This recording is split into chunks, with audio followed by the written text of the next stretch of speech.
Cara mengukur tegangan pada klemeter. Tegangan merupakan media potensial listrik yang menjadi sumber tenaga dari kompresor, kipas, dan kontraelektronik lainnya. Tujuan pemeriksaan nilai tegangan, yang pertama memastikan tegangan yang mengalir sesuai dengan spesifikasi unit. Yang kedua, diagnosa kerusakan komponen, diawali dengan pengecekan sumber tegangan. Jenis tegangan ada tegangan AC dan DC. Tegangan AC biasanya merupakan suplai utama. Satu pas bernilai 220 sampai 240 volt, sedangkan 3 pas bernilai 380 atau 440 volt, tergantung dari besar kompresor AC tersebut. Yang kedua, tegangan DC. Biasanya ini digunakan sebagai tegangan kontrol. Ada yang 12 volt, 24 volt, 48 volt. Yuk, kita coba ngukur yuk. Oke, kita akan mulai dengan mengukur baterai. Baterai merupakan sumber tegangan DC. Maka dari itu, kita harus mengarahkan selektor ini ke bagian voltage yang bersimbol V dengan lambang, kalau kita lihat di sini ada garis lurus, berarti tandanya arus searah. Di sini ada baterai, kita lihat ada kutub positif dan negatif.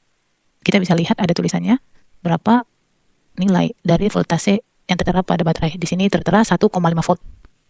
Dan yang satu lagi, saya punya baterai dengan kapasitas 9 volt. Positif di sebelah kanan dan negatif sebelah kiri. Karena tegangan DC merupakan arus arah, maka alat ukur pun tidak boleh terbalik pemasangan probe-nya. Seperti ini, yang merah positif, dan saya akan hubungkan ke positif dari baterai. Lalu, ada negatif yang berwarna hitam dari alat ukur probe-nya, akan arahkan ke bagian negatif dari baterai. Lalu, kita lakukan pengukuran. Pastikan memegang baterai dengan tepat, karena jika bergeser sedikit, hasil pengukuran secara digital kurang akurat. Kita lihat, ya, dia bergoyang-goyang 1,5 volt. Nah, berarti baterai ini masih dalam kondisi normal dan dapat digunakan karena kapasitasnya sesuai dengan yang tertera pada bodinya.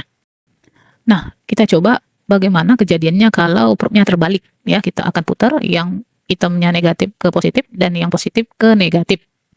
Apakah hasilnya akan sama? Nah, ternyata hasilnya ada minus di sini ya. Tandanya terbalik cara pengukurannya. Saya akan coba pada satu baterai lagi yang bernilai 9 volt. Ini sisi positifnya, dan yang sebelah kiri adalah negatifnya. Loh, nilainya hanya berkisar 6,1 volt. Berarti indikasinya adalah baterai tersebut sudah lemah dan tidak dapat digunakan lagi. Next, kita masuk ke pengukuran tegangan AC. Pengukuran tegangan AC dapat dilakukan pada sumber tegangan listrik di rumah. Pertama, kita arahkan selektor ke bagian voltage yang bergelombang atau arus bolak-balik. Pastikan di display sudah mendekati angka 0 volt, lalu lakukan pengukuran. Probe tidak mempermasalahkan positif dan negatif karena arus yang mengalir merupakan arus bolak-balik. Pastikan posisi pengukuran tepat sehingga hasil yang didapatkan akurat. Di sini saya mendapat 239,8 volt. Maka sumber tegangan ini dikatakan normal karena berada di ambang range 220 sampai 240 sesuai standar sumber tegangan listrik satu pas. Eits, karena klemeter menggunakan baterai, maka jangan lupa off kan. Demikian tutorial kali ini. Salam cool. Bye-bye.